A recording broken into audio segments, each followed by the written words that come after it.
નમસ્કાર મિત્રો, સ્વાગત છે તમારું લો હેલ્પલાઇન ચેનલમાં.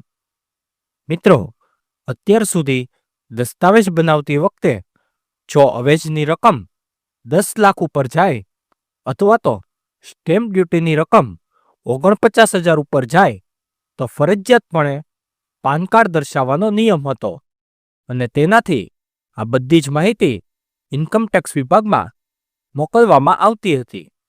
પરંતુ સરકારે એક પરિપત્ર જાહેર કરીને તેમાં થોડા ઘણા ફેરફાર કર્યા છે અને હવે દસ્તાવેજ બનાવવાનું થોડું વધારે મુશ્કેલ બનશે.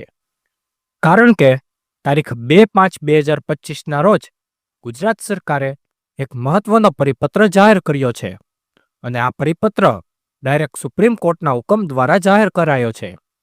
આ પરિપત્ર મુજબ જ્યારે પણ કોઈ પણ મિલકતની તબદીલી થતી હોય અથવા તો હસ્તાંતર થતું હોય અને તેમાં અવેજ દર્શાવેલી હોય તેની રકમ 2 લાખ કે તેથી વધારે થતી હોય અને જો તે રકમ આપણે રોકડ સ્વરૂપે દર્શાવીએ એટલે કે આજ સુધીમાં કટકે કટકે રોકડા મળેલ છે અથવા તો અવેજની રકમ રોકડમાં મળેલ છે તેવું દર્શાવીએ તો આ દસ્તાવેજની તમામ માહિતી એટલે કે દસ્તાવેજનો પ્રકાર, તેના અવેજની વિગત, તેના આપનાર અને લેનાર પક્ષકારની વિગત ડાયરેક્ટ સબ રજિસ્ટ્રારે ઇન્કમટેક્સ સત્તાધિકારીને મોકલવાની રહેશે અને આ દસ્તાવેજ બાબતે જાણ કરવાની રહેશે.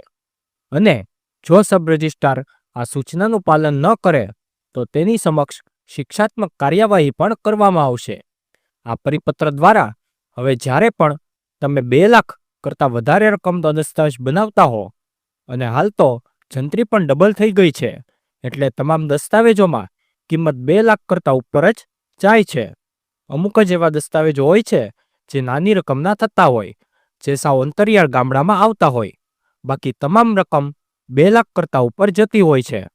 તો મિત્રો, ખાસ દસ્તાવેજ બનાવતી વખતે તમારે ધ્યાનમાં રાખવાનું છે કે જ્યારે પણ દસ્તાવેજની કિંમત 2 લાખ કરતાં ઉપર લખો ત્યારે અવેજની રકમનો ચેક આપવો એ ફરજિયાત છે. જો તમે આમ નહીં કરો તો તમારી માહિતી ઇન્કમટેક્સ વિભાગને મોકલવામાં આવશે અને ભવિષ્યમાં તમારે આ બાબતનો ખુલાસો પણ આપવાની જરૂર પડશે.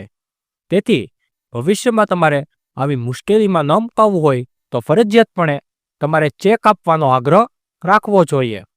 મિત્રો, આ પરિપત્રની લિંક અમે ટેલિગ્રામ ગ્રુપમાં મૂકેલી છે, ત્યાંથી તમે આ પરિપત્રને ડાઉનલોડ કરી શકશો અને ટેલિગ્રામ ગ્રુપની લિંક નીચે ડિસ્ક્રિપ્શન બોક્સમાં આપેલી છે. તો આજે જ અમારા ટેલિગ્રામ ગ્રુપને જોઈન કરી લેજો અને આવા મહત્વના પરિપત્રોની માહિતી મેળવતા રહેવા અમારી ચેનલને સબસ્ક્રાઇબ અવશ્ય કરજો.